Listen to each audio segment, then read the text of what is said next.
Oompa Loompa to the dim doom. I've got a perfect review for you. Hey guys, this is Frozen Thing Stews here, and welcome back to another movie review. And today, I am going to be doing a review on Willy Wonka and the Chocolate Factory. So, Willy Wonka and the Chocolate Factory is the movie adaptation of the classic Roald Dahl book by the same name, which is considered to be his most successful film. And I'll talk more about the book later on in a bit.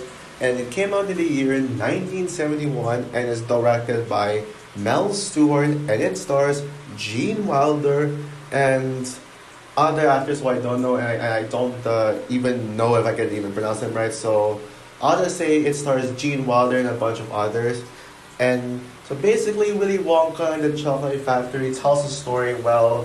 I think everyone already knows the story, but even with that, I still need to summarize the plot in my review. So yeah, let's do this. So basically, this chocolate maker guy, well, in that universe, Willy Wonka is technically the inventor of chocolate, as we all know, and as we can tell in the upcoming Wonka movie. Willy Wonka, who basically closes down his factory for a while, decides to eventually reopen it, but only invite limited amount of guests. And these guests are children and an accompanying adult. And he limits it to only 5 guests. Well, technically 10, since they're all like pairs. And so basically he hides the golden ticket in 5 random chocolate bars, and he challenges the kids to find the golden ticket by buying as much chocolate bars as possible, and the lucky 5 who gets the golden ticket will get to visit the factory. And then we got this protagonist named Charlie Bucket, who is a poor boy living in a poor family who pretty much wants something to do in his life. So he pretty much desperately wants it so that he can just feel like he can experience something in life instead of constantly living in the poor. And so yeah, he eventually finds this golden ticket and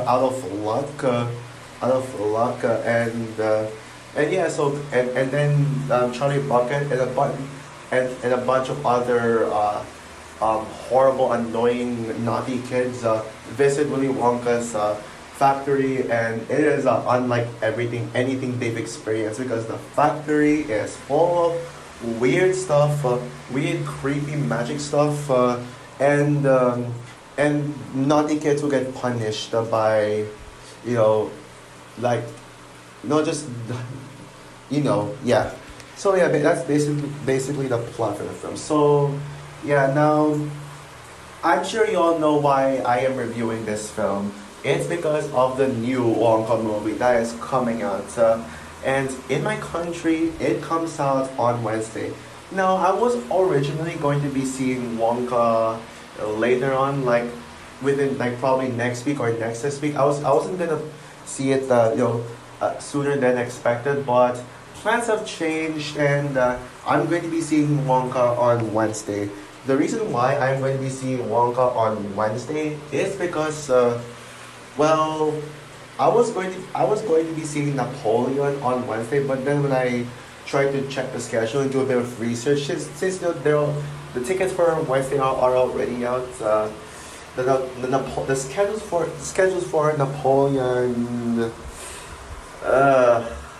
yeah, very few cinemas now for Wednesday, and none of them are even near. Like none of them are even like cinemas that I would be capable of going to. So I decided, now I will still watch Napoleon eventually, but I will watch it probably during my vacation to Hong Kong. And yeah, I'm pretty sure I can tell they're still gonna be showing Napoleon in Hong Kong. And yes, I'm going on a vacation again in 2 weeks. I'll discuss more about this later. I'll probably discuss more about this later on, about what my plan is for vacation, but I'll make a separate video on that. But yeah, so Yes, I am seeing Wonka on Wednesday, which is technically the opening day in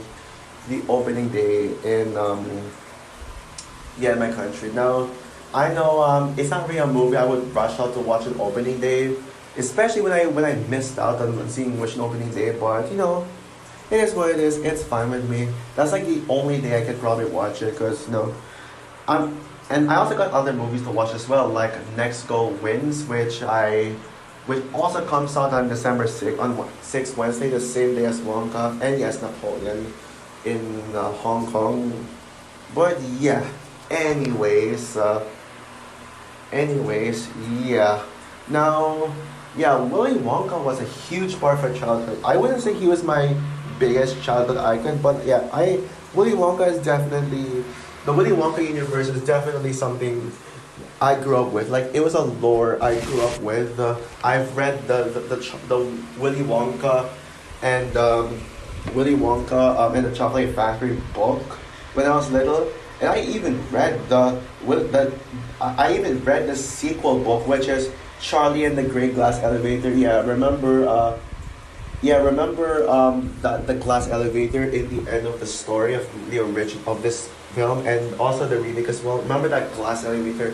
Yeah, apparently the sequel pretty much has that glass elevator as a major plot point, and honestly, I gotta be honest, I actually think I actually prefer the sequel over the original. No joke. Yeah, I think it has a thicker story. It's more adventurous, and it's a lot more fun. And it's probably one of the most fun books I've ever read. And that says something coming from someone who isn't a fan of novels at all. With a few exceptions, yeah, but I only read when I'm forced to, honestly. Yeah. But yeah, I'm not really a novel person, but I still have great memories reading Charlie and the Great Glass Elevator. It's kind of a shame that there's no adaptation of that yet. We haven't gotten an adaptation of Charlie and the Great Glass Elevator, but fingers crossed we get that adaptation one of these days. Fingers crossed for that. But I feel like that would mean another Willy Wonka reboot. Willy Wonka reboot. Yeah, all that stuff. Now, anyways, yeah, with this original film from the 1971, I will admit that I did not really grow up with this one specifically. I only watched this once as a child. I remember, but it was actually the remake, the 2005 remake from Tim Burton, that was the one where my nostalgia truly came from. That was the Willy Wonka movie I grew up with, and I rewatched that film several times. Yeah, you'll eventually hear my thoughts on that one. Thoughts on that one.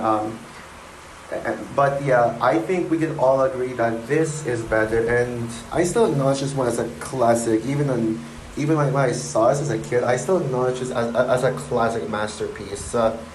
And yeah, and I rewatched this film today on HBO Max, leading up to Wonka, and I'm also gonna be rewatching Charlie and the Chocolate Factory too. But yeah, what I think of this film on rewatch, I think this movie absolutely stood the test of time. This movie is a classic, a masterpiece. It is just amazing. I love this movie.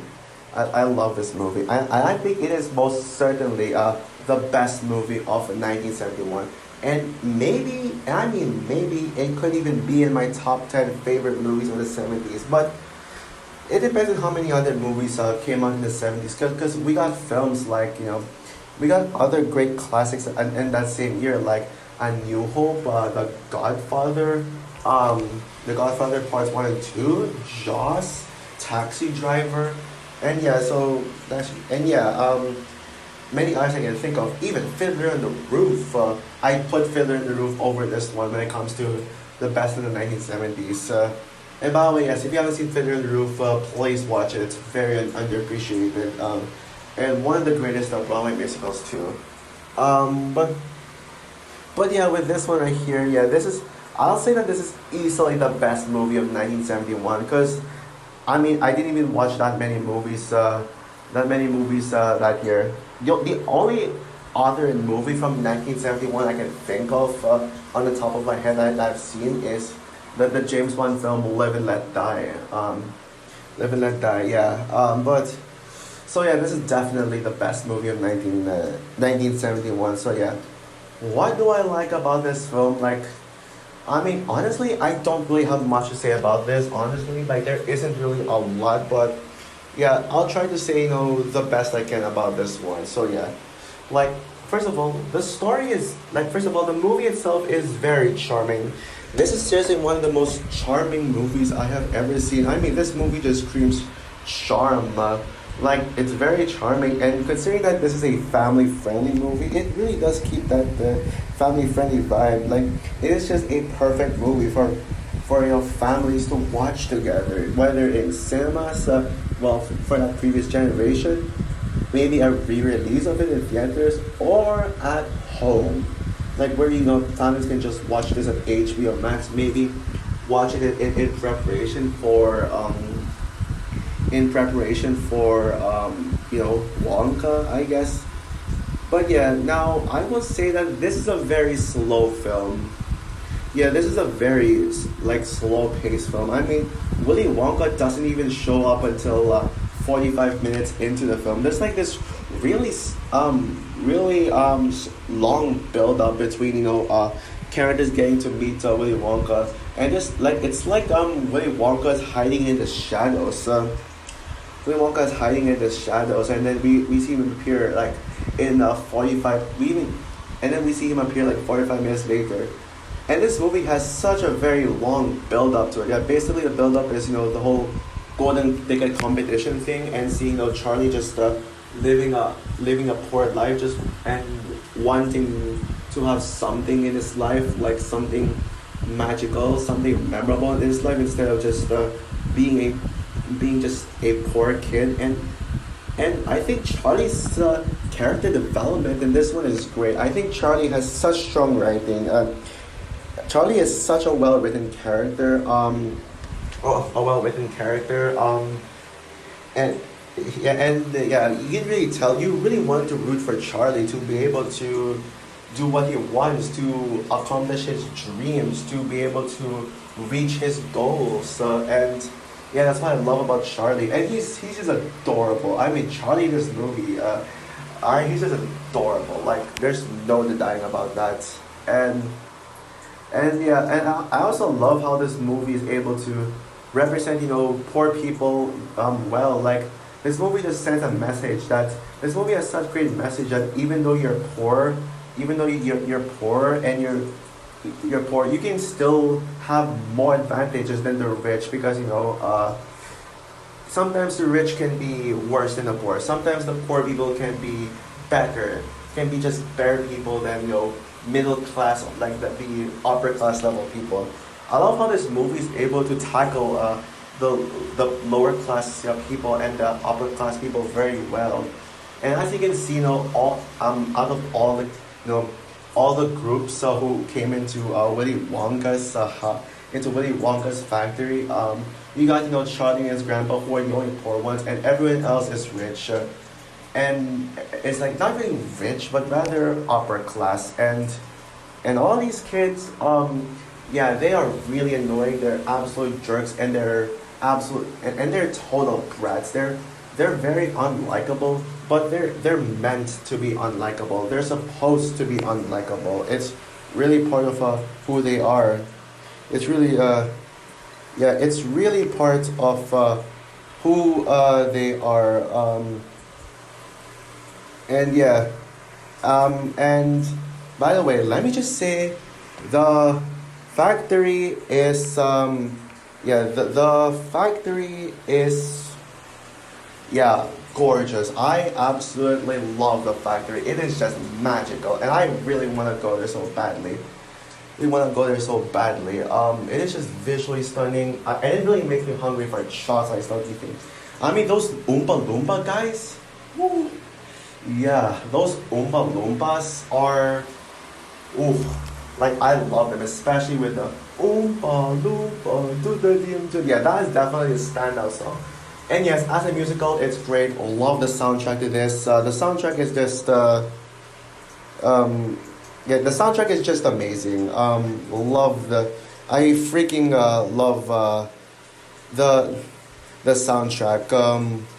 Yeah, and yeah, and also, okay, I'm getting lost right now, but yeah, and let me get this out there right now. The real standout of the movie, Gene Wilder as Willy Wonka.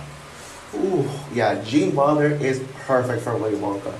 Yeah, not even Johnny Depp could come close to him. Hopefully, Timothy Chalamet can be as good as Gene Wilder, but Gene Wilder's acting, his over the top insane acting, it just works so perfectly for him, especially with lines like "Good day, sir." Yeah, that was my favorite line in the film.